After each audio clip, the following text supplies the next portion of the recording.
Welcome, Benny Baeten, to our ISNTD D3 conference, our annual meeting on drug discovery and diagnostics. It's a real pleasure to have you here representing Janssen, a company from Johnson & Johnson. And I just wanted to ask whether you could first give us a brief introduction of yourself and perhaps what your team at Janssen is doing at the moment. Right. Well, I'm a compound development team leader at Janssen Global Public Health, and I lead a team that develops new drugs, mainly for deployment in the developing world. And in my case, that's mainly in the world of Anthelmintics, so diseases caused by worms. Fantastic. So there's been a lot of news coming out recently in this field. Johnson & Johnson, of course, one of the original signatories of the London Declaration, a huge donor of treatments and also, really invested in the research as well. But recently we noticed you decided to sort of put to aside your research on the development of flubendazole for onchocerciasis, and I was wondering whether you could kind of give us a brief update on that and whether you're opening this up to other partnerships or other groups to carry forward. Yes, indeed. The development of flubendazole for the treatment of onchocerciasis or river blindness was one of our two commitments in the London Declaration of 2012, which we indeed signed. We unfortunately had to stop that development based on a full and I think a very robust preclinical package, because we noticed that the product caused more toxicity than we had wished. So eventually, after looking at all the efficacy data, the pharmacokinetic data, the toxicity data, we came to the conclusion that the product was not safe enough to take to the clinic. We could not select a dose that we felt would be safe and effective in people. So that's unfortunate. That's of course a disappointment for everybody who does research. On the other hand, also I think it's a success, because if you stop a product for good reasons, based on data, you prevent spending resources on a product that maybe is not worth it, and that you can then repurpose to other projects that deserve it. And also you have of course prevented patients being exposed to a drug that may potentially be harmful. And your message, as always, was very clear about supporting other groups, looking at a very collaborative approach and sort of trying to take this research forward in any way possible. That's true, yes, because there are other companies and academics looking at treatments for onchocerca. We are in very close contact with them. We are sharing all the information, because certainly our toxicity information may be useful for some of them.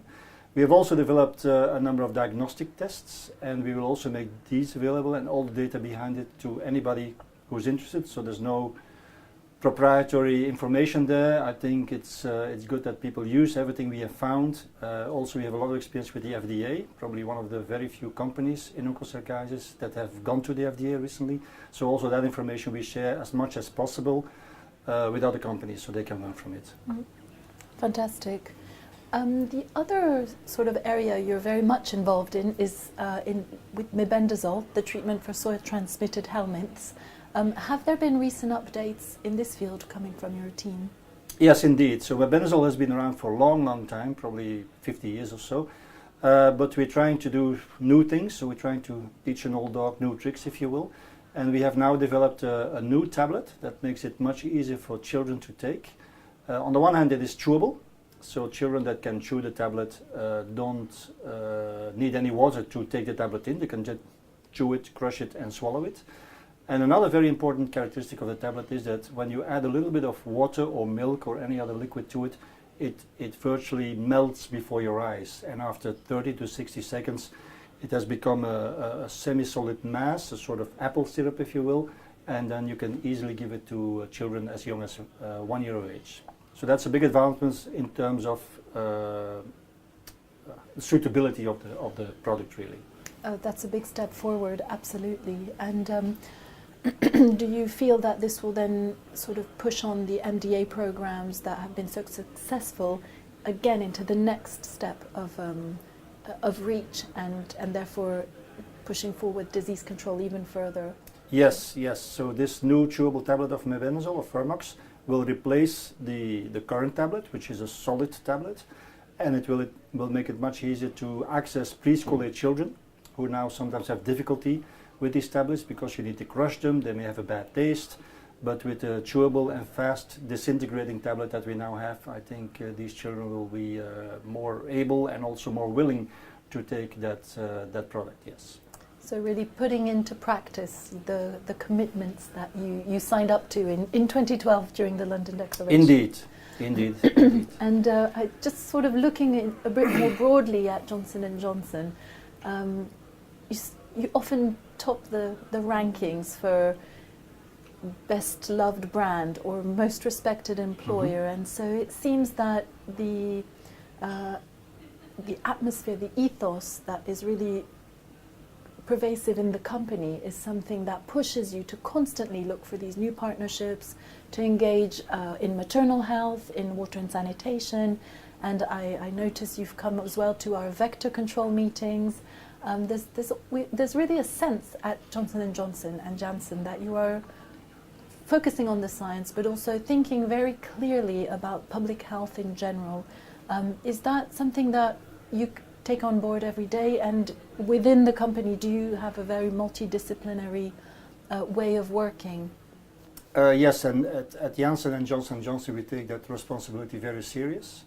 That social responsibility and also the responsibility to develop solutions, be it drugs, technologies, diagnostic tests, for people who would typically not be able to afford them, or in parts of the world where they're highly needed, but where typically we don't go because there may not be a commercial interest. But I think certainly with the advent of our global public health group, which I'm part of, it's very clear to everybody in the outside world that we do take that serious, and it's also described in what we call our credo. We have a credo in the company that was written a long time ago by one of the first CEOs, which is much more than a piece of paper on the wall, but something that we take serious, and we try to live up to it and develop things that may not be profitable but that are worth doing, especially if we use science and products and people that are doing it anyway already for other parts of the world. So we kill two flies with one stone, so to speak.